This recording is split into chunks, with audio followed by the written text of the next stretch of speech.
Hey guys, Sam here at NA Studios. Thanks for checking the video out.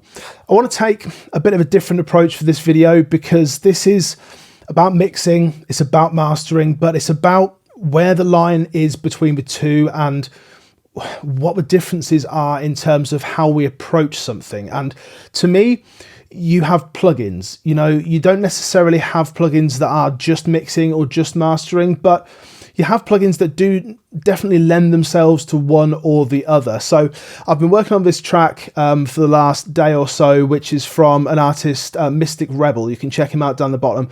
He's seen my YouTube channel and sent me some stuff to mix. And I love it when that happens. I love it when people see what I do on the screen you're watching it on now and then send me mixing or mastering work. It's great.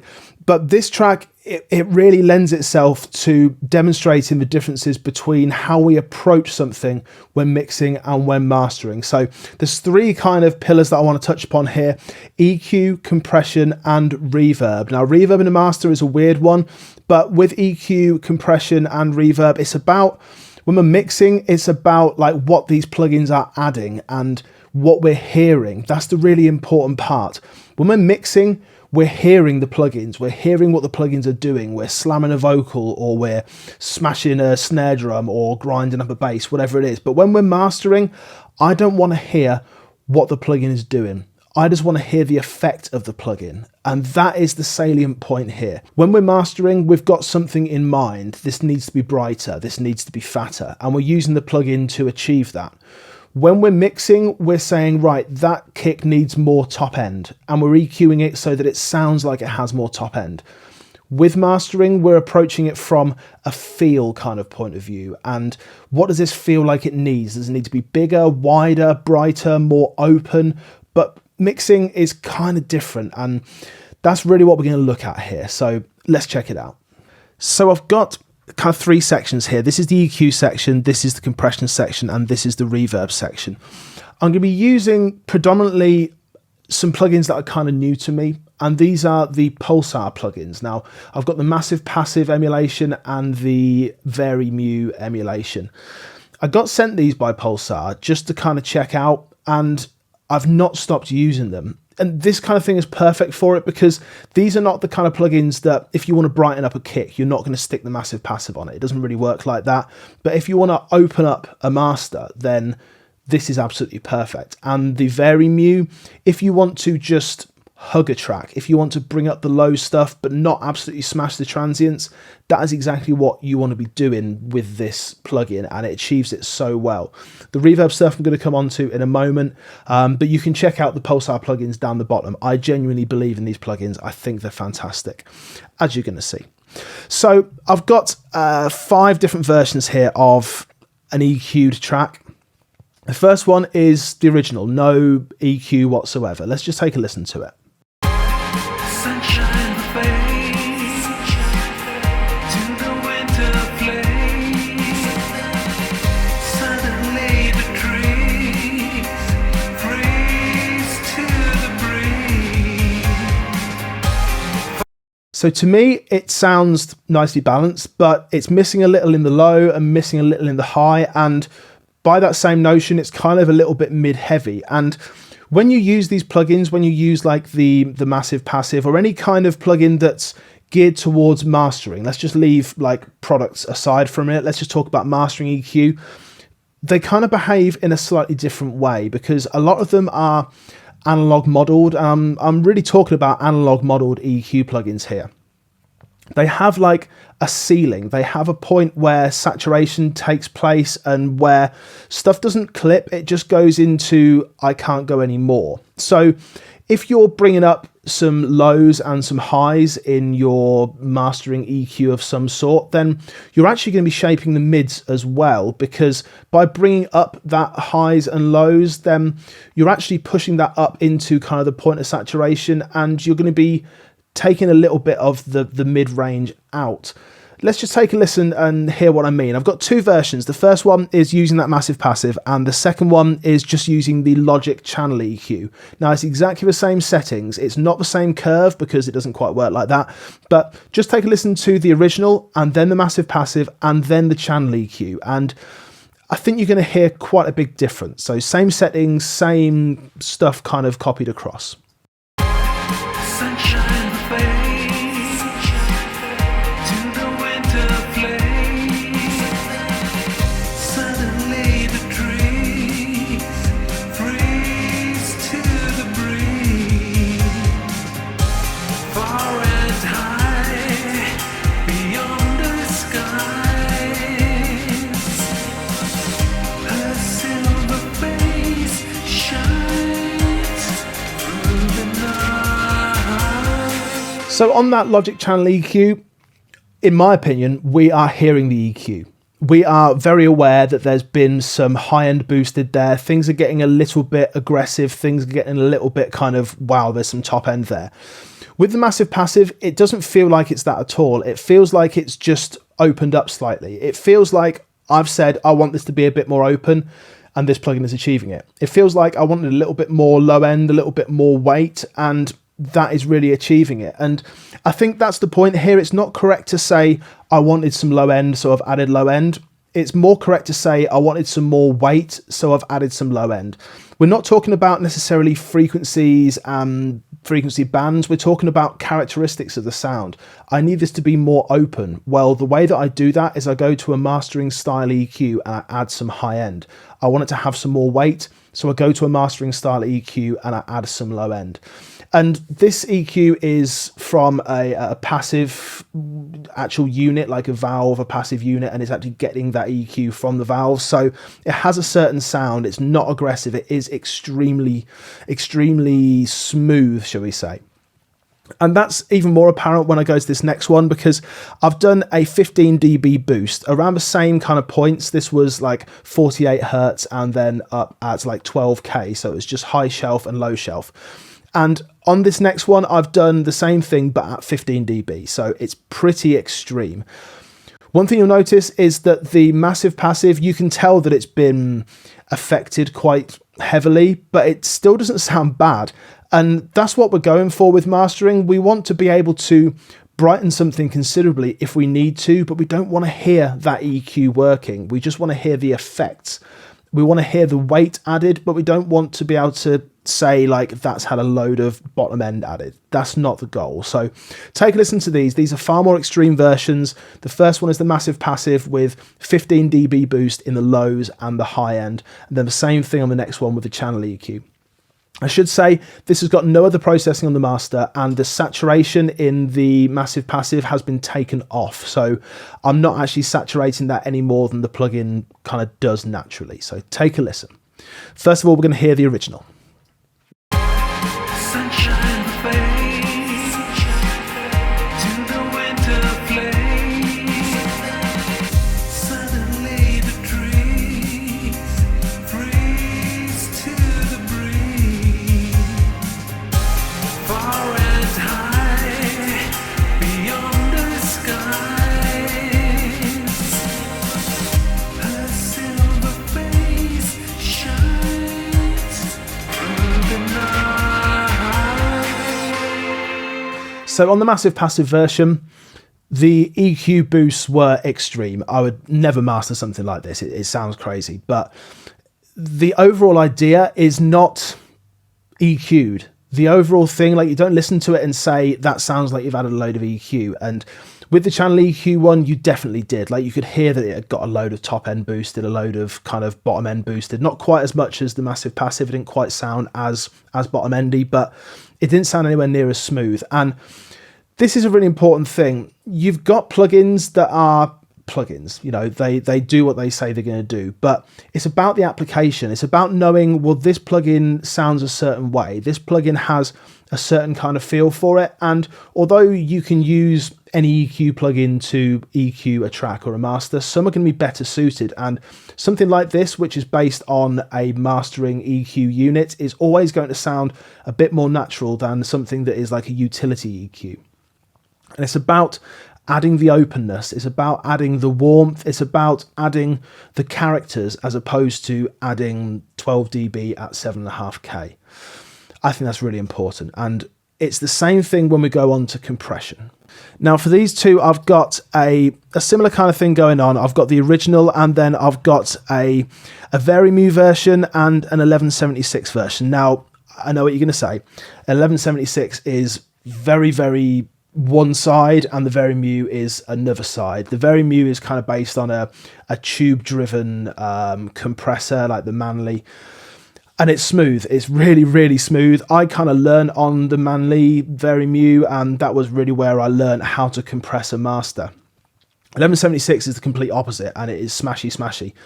And the reason that I've chosen these is because they are two ends of the spectrum. The Verymu can get pretty smashy if you really make it smashy, but the 1176 is a mixing compressor. You know, you're not going to use it for a master because it has a certain sound to it. It has a certain characteristic, and it's perhaps the best example of a solely mixing focused compressor. It does one thing really well. It brings down transients, but you can hear it.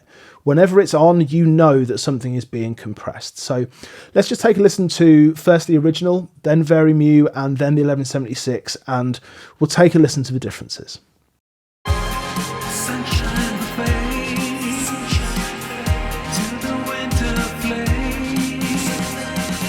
Suddenly the trees freeze to the breeze. Far and high beyond the skies.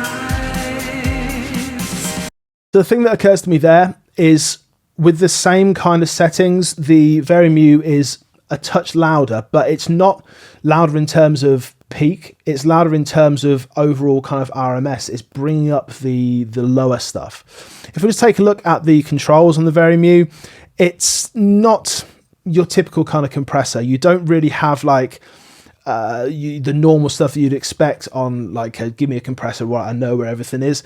It's all about, well, to me anyway, it's all about setting the threshold somewhere. Doesn't really matter necessarily where it is, but it depends on how loud your source material is, and then bringing the input up and the output down, and your threshold is kind of going to be there, and you're just putting stuff up into it and getting some of the flavor of the unit. If I bring this Verymu out and then in again, listen to the transients, but also listen to everything around it, because when you listen to a mastering style compressor, what you'll notice is that the transients don't really get smashed in the same way as in inverted commas, mixing compressor would do to it. It's just that it does kind of come down a touch, but in relative terms, because everything around it is just being brought up. So take a listen to it off and then on again. This is the Verymu, so I'm going to take it off to start off with. Sunshine fades to the winter flames. Suddenly the trees freeze to the breeze. Everything else just seems to come up around it. Even if I bring that down, so we're not really adding much level there. Sunshine fades to the winter flames. Suddenly the trees freeze to the breeze. It's just bringing everything up around it, and I've got the attack pretty fast here. It's, you know, it goes from slow to fast. There's not necessarily any kind of numbers that indicate what's going on, but it's pretty fast. And even though it's fast, it's not really bringing down the transients in a noticeable kind of way. And the peak reduction is a healthy amount for mastering. Let's check it out. Sunshine fades to the winter flames. It's getting up towards kind of 3 dB, which in a mastering context would potentially be frowned upon, but to me it doesn't sound like it's killing any transients. It's just bringing up that low end stuff and just gently hugging the sound, and that's what mastering compression is all about, for me at least. It's about taking the track that sounds the way it does and just gently hugging it and just gently kind of bringing it all together. It's not about really bringing transients down, which is what the 1176 style compressor is going to do. There are plenty of more that I could have chosen. I could have chosen like an LA2A, which is going to do a kind of a similar thing, albeit in a slower way. But the 1176 is a pretty good example of a solely a solely mixing based compressor. So I've gone for the Logic stock one for this just because why not? And let's just turn it off and then bring it on again.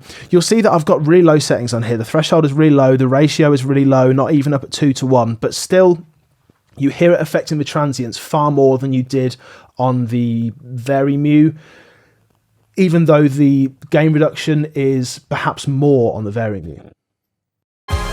Sunshine fades to the winter flames.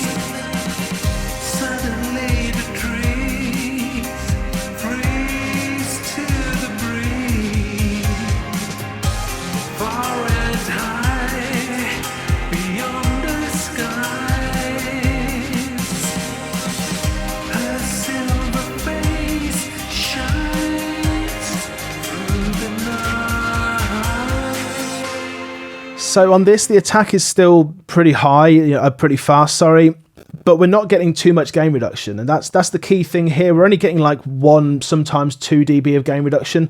On the Reverb, we were getting up to 3 dB, but it didn't sound anything like as compressed as that did. To me, that wasn't really bringing up the low stuff. It was just bringing down the high stuff. And that's why this is aimed more towards mixing. It's aimed towards taking a transient and clamping down on it. But the Reverb is aimed at taking the low stuff and bringing it up and not really affecting the transients as much. It's going to be hugging it. It's going to be kind of squashing it a little bit, but squashing it is kind of the wrong word, because when you think about squashing, you think about an 1176 style compressor. So those two are interesting when we're thinking about mastering, EQ and compression. When we're thinking about mixing, EQing something is about adding attack. It's about adding some top end or adding some mid range. When we're EQing in the master, we're thinking about making something more open, making something have more weight. Compression, we're thinking in mixing terms, we're thinking about let's bring down those peaks. Let's make that more squashed. Let's rein in those transients. In a mastering context, we're not thinking about it like that. We're thinking about let's make this foundation more solid. Let's bring up this low stuff and make it so the whole thing sounds a bit more cohesive. And for me, reverb is about bringing that cohesion. And you will often get told not to use reverb on a master. And I do understand that. I get it. But I firmly believe that it's because people are using the wrong kind of reverb on a master. When you think about reverb, think about the difference between room and plate. A plate reverb is very much a mixing style reverb. It's reverb for when you want to hear reverb, plain and simple. A room is when you want something to sound like it was recorded in a room. So that one to me kind of straddles the difference between mixing and mastering. It's reverb, but it's about a certain feel. I don't want this to sound like it's got reverb on it. I want this to sound like it was recorded in a space. And that kind of way of thinking is more in the mastering kind of vein. And there's another plugin which I enjoy. It's from Safari Pedals. Now, I know a lot of you will know that I do work for Safari Pedals. You know, I do. I'm not on their payroll, but I do content for them. I have a great relationship with Noam. He's a fantastic, a really genius kind of guy. And their Rhino Reverb they bought out recently. This is not an advert for it at all, but it has no business sounding as good on a master as it does. It's a spring reverb, which we kind of think of as guitar-based stuff, but it's based on a hi-fi reverb, so the kind of reverb that people would have in their hi-fi systems to make something sound a bit more real. And to me, that's a mastering way of thinking. I want it to feel a bit more like this. And a plate reverb is the complete opposite of that. So I've got kind of the 3 tiers of what I've been speaking about here. So if we take a look at these 3 over here. So on the top one, we've got the original. Second one down, we've got the Rhino Reverb that I just spoke about. Then we've got a plate, and then we've got a room reverb. So 4 kind of ways of thinking. One that's completely dry, one that is the spring, but think of it as a mastering reverb because it adds some width, adds some dimension. The plate, which is very much a mixing reverb, and the room, which is a little bit of a span between the two. What I really want from a reverb when I'm mastering, if I'm using reverb, is I want it to blend into the track, and when I turn it off, I want to go, where did that go? Where did that sound go? I don't want to listen to a track and hear a load of reverb. If I'm doing that, then that's not mastering. That shouldn't be a thing. So let's take a listen to the different reverbs kind of in order and work out what these different types of processing are doing, because they're all reverb, but they're covering a very different bass. So first off the original, then I'll go to the Rhino, the Spring, then we'll go to the Plate, and then we'll go to the Room. And I've just got these on as inserts, but on all of them I'm bringing down the wet mix. It just makes it easier for me to kind of demo between them. So here we go, dry first. Sunshine fades to the winter place. Suddenly the trees freeze to the breeze. Far and high beyond the skies, her silver face shines through the night.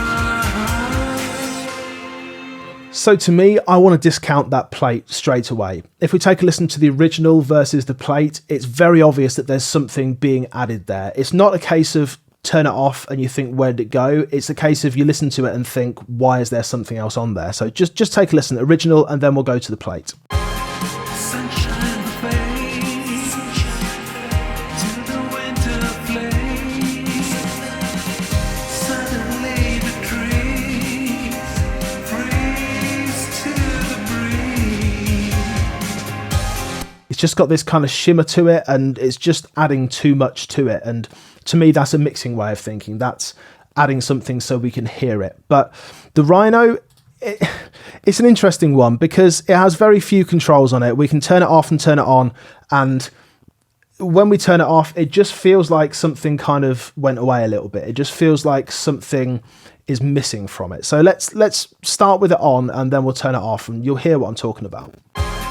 Sunshine fades to the winter place. Suddenly the trees freeze to the breeze. Far and high. Everything kind of gets a little bit softened when you put the reverb on, and for a track like this, I don't know, it may work, it may not work. I've not actually used it on the master when I've actually been mixing this, but the idea is solid, and that you add something that can kind of soften stuff overall. One thing I should say is that throughout all these, the EQ one, the compressed one, the reverberated one, none of them have got any of the processing on. So the compressed one has no EQ on it at all, and the EQ has no compression or reverb or anything like that, completely dry. But the Room, to me, is a natural sound. This one is, you can't hear it, like you can't just say, right, there's something been added there, but when you take it off, you're aware of it. The Room is far more of a feel thing. It's far more of a, that feels a little bit more natural. So let's take a listen to that. Let's go for the original and then take a listen to the Room. And it's just going to feel a little bit like there's something else there, but I don't quite know what. Sunshine fades to the winter place. Suddenly the trees freeze to the breeze. Far and high beyond the skies, her silver face shines through the night. To me, that Room reverb, it just kind of feels good. It just feels like it's adding that extra like 1%, 2% to it, and just adds a little bit of something around it. I'm using Symphony from Exponential Audio, fantastic reverbs. They just sound, to me, they just sound the way that reverbs should sound. You know, can't say enough good things about them. The Rhino I've covered, and the Plate was just from Space Designer, just a plate. I've never found that many plates that I'm really, really happy with. I always end up like doing stuff on the way in and doing stuff on the way out, but that one is passable, I would say. Some of the Slate Digital stuff is quite nice, the Liquid Sonics that they kind of leased, I guess, not leased, that they use. Some of that's quite nice, but yeah, to me, a plate is really overkill for a master anyway. So I hope it's been useful for you, and to me, it's about the way that we think about stuff. It's about mixing, it's about mastering, and knowing the difference between the two is knowing what you're trying to achieve. If you're thinking about something in terms of plugins and what plugin can I put on that, then you're thinking about things in a mixing mindset, I would have said. If you're thinking about something in terms of how can I make this more open, how can I make this more aggressive, how can I make it more weighty, then you're thinking about something in terms of mastering. And to me, it's the mindset that sets apart the mixing engineer from the mastering engineer. And that's a big reason why often people won't master their own mixes, or they won't master something they have mixed for someone else, because you need to have that different mindset. If you're just coming away from the mix and aiming to master it, then you're not thinking about it in a mastering context. You're thinking about it in an extended mixing context. That can be quite dangerous for a master, I think. What do you think?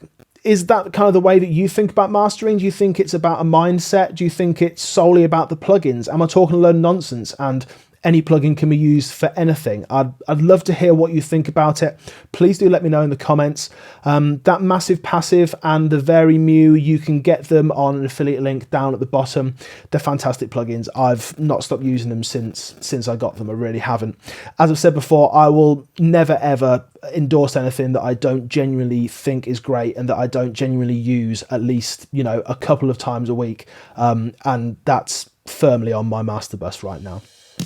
I'll see you again soon. Take care.